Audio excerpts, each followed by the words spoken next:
নানা আয়োজনে মুন্সিগঞ্জের সিরাজদিখানে জাতির পিতা Bangabandhu Sheikh Mujibur Rahman gold cup football tournament, বালক অনূর্ধ্ব 17 ও বঙ্গমাতা জাতীয় গোল্ড কাপ ফুটবল টুর্নামেন্ট, বালিকা অনূর্ধ্ব 17 উদ্বোধন করা হয়েছে।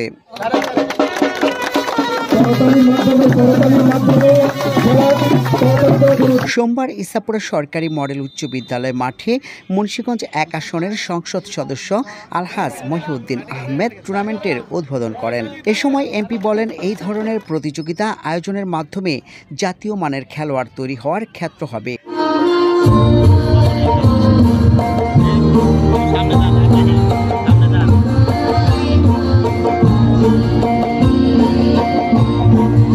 তাদেরকে ধন্যবাদ জানাই। আমরা দেখতে পাচ্ছি আমাদের আজকের অনুষ্ঠানের প্রধান অতিথি পড়ে ইসাপুরা ইউনিয়ন পরিষদের আমাদের এই ক্ষুদে শিক্ষার্থীরা ইসাপুরা সরকারি প্রাথমিক বিদ্যালয়ের শিক্ষার্থী।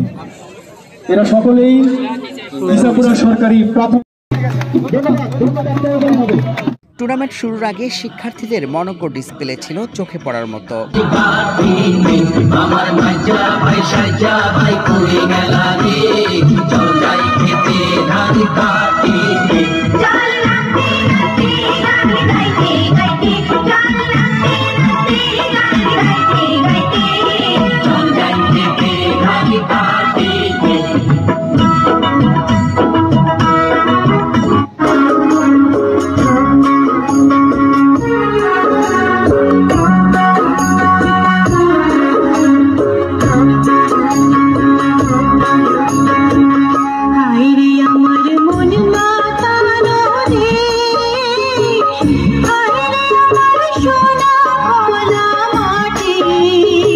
সিরাজদিখান উপজেলা নির্বাহী কর্মকর্তা সাব্বির আহমেদের সভাপতিত্বে এতে বিশেষ অতিথি ছিলেন উপজেলা পরিষদ চেয়ারম্যান মোহাম্মদ আওলাদ হোসেন মৃধা, ভাইস চেয়ারম্যান মোহাম্মদ মোশাররফ সুমন। এ সময় উপজেলার 14টি ইউনিয়ন পরিষদ চেয়ারম্যান, ইউপি সদস্য সহ অন্যান্যরা উপস্থিত ছিলেন।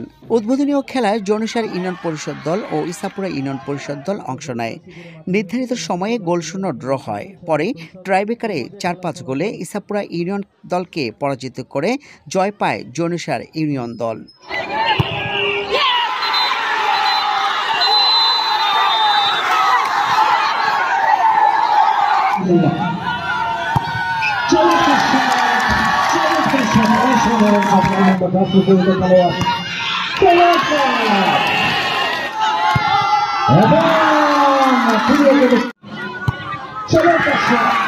এই টুর্নামেন্টে উপজেলার 14টি ইউনিয়নের মোট 14টি দল অংশ নিয়েছে।